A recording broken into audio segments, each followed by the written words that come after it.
Halo teman-teman, selamat datang di channel ini. Pernah nggak sih kalian mendengar anggapan kalau orang Indonesia itu kurang produktif karena kebanyakan hari libur? Katanya, dibanding negara lain, kita sering banget libur, jadi wajar kalau produktivitas kerja rendah. Tapi, apakah benar demikian? Apakah jumlah hari libur yang banyak otomatis membuat kita jadi bangsa yang kurang produktif? Atau justru ada faktor lain yang lebih berpengaruh? Berdasarkan keputusan pemerintah, tahun 2025 Indonesia memiliki 27 hari libur, terdiri dari 17 hari libur nasional dan 10 hari cuti bersama. Beberapa di antaranya adalah Tahun Baru Masehi, Idul Fitri, Natal, serta berbagai hari besar keagamaan dan nasional lainnya. Ini berarti ada beberapa periode libur panjang, seperti libur Lebaran, yang bisa mencapai 7 hari dan libur Natal yang berlangsung hingga 3 hari.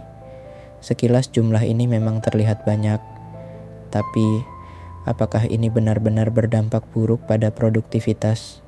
Kalau kita bandingkan dengan negara lain, misalnya Jepang yang memiliki 16 hari libur nasional, Thailand 19 hari, India 21 hari, dan Prancis 11 hari, jumlah hari libur kita memang cukup tinggi. Namun, ada negara lain seperti Iran dengan 26 hari libur nasional dan Filipina 21 hari, yang jumlahnya juga tidak jauh berbeda dari Indonesia. Bahkan, beberapa negara maju seperti Jerman dan Swedia justru menerapkan jam kerja lebih pendek dan cuti lebih panjang, tapi tetap memiliki tingkat produktivitas tinggi. Jadi, apakah produktivitas semata-mata dipengaruhi oleh jumlah hari libur? Atau justru ada faktor lain yang lebih dominan? Banyak orang menganggap bahwa semakin lama kita bekerja, semakin produktif kita. Padahal penelitian menunjukkan bahwa bekerja terlalu lama tanpa jeda justru bisa menurunkan efektivitas dan kualitas kerja. Istirahat yang cukup memungkinkan kita kembali bekerja dengan energi dan fokus yang lebih baik. Sebaliknya, bekerja tanpa jeda yang cukup bisa menyebabkan burnout, menurunkan kreativitas, dan akhirnya malah bikin kita kurang produktif. Faktor lain yang sering diabaikan adalah efisiensi kerja. Banyak perusahaan di Indonesia masih menerapkan sistem kerja yang tidak optimal. Misalnya, terlalu banyak rapat yang tidak efektif, pekerjaan administratif yang seharusnya bisa diotomatisasi, dan budaya kerja yang lebih berorientasi pada jam kerja panjang daripada hasil kerja nyata. Menurut beberapa penelitian, banyak pekerja yang sebenarnya hanya benar-benar produktif selama 4-5 jam dalam sehari.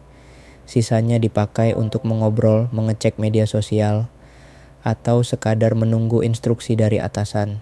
Artinya, bukan jumlah hari kerja yang perlu ditambah, melainkan bagaimana cara kita bekerja yang perlu diperbaiki. Beberapa negara maju justru memiliki jam kerja lebih singkat dan cuti lebih banyak, tapi tetap unggul dalam produktivitas. Contohnya adalah Jerman dan Swedia yang memiliki kebijakan jam kerja fleksibel dan cuti tahunan yang panjang. Di Jerman, rata-rata jam kerja mingguan hanya 30,40 jam. Tetapi tingkat produktivitas mereka sangat tinggi karena mereka lebih fokus pada efisiensi dan teknologi dalam bekerja, bukan sekadar jumlah jam kerja. Sementara itu, di Jepang, yang terkenal dengan budaya kerja keras, justru mulai terjadi perubahan. Mereka mulai menerapkan konsep work-life balance karena banyaknya kasus karosi atau kematian akibat kerja berlebihan. Artinya, negara-negara dengan jumlah hari kerja lebih banyak pun mulai menyadari bahwa istirahat yang cukup justru bisa meningkatkan produktivitas dalam jangka panjang. Jadi, kalau kita lihat dari perspektif global, jumlah hari libur bukanlah satu-satunya faktor penentu produktivitas. Yang lebih penting adalah bagaimana cara kita bekerja dan bagaimana kita mengelola waktu yang ada. Kalau memang jumlah hari libur bukan penyebab utama turunnya produktivitas, lalu apa yang bisa kita lakukan supaya tetap produktif meskipun sering libur? Pertama, meningkatkan efisiensi kerja.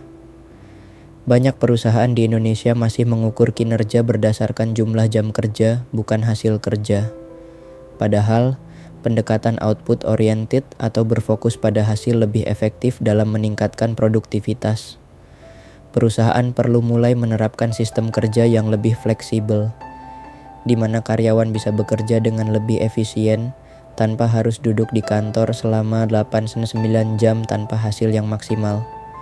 Kedua, memanfaatkan hari libur secara optimal.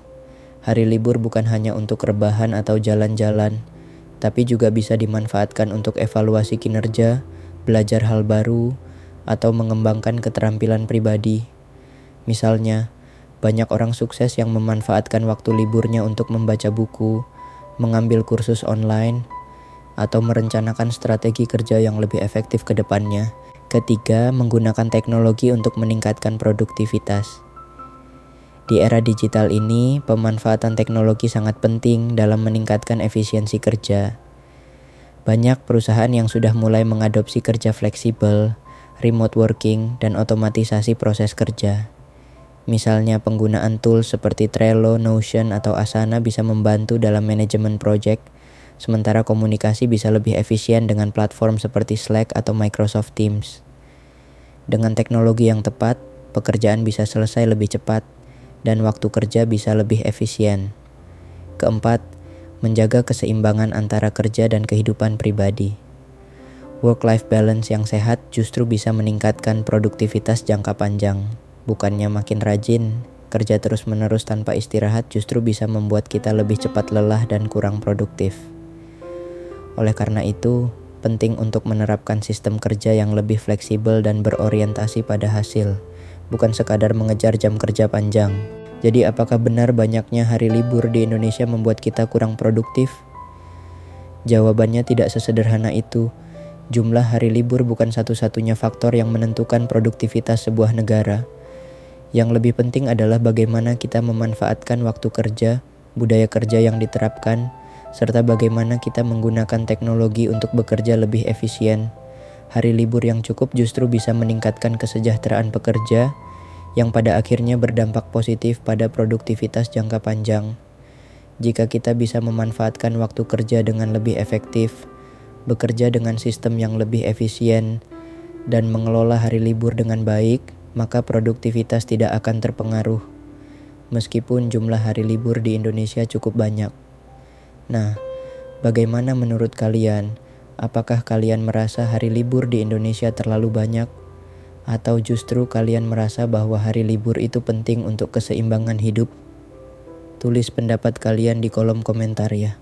Jangan lupa like, share, dan subscribe supaya kita bisa terus membahas topik menarik lainnya. Sampai jumpa di video berikutnya.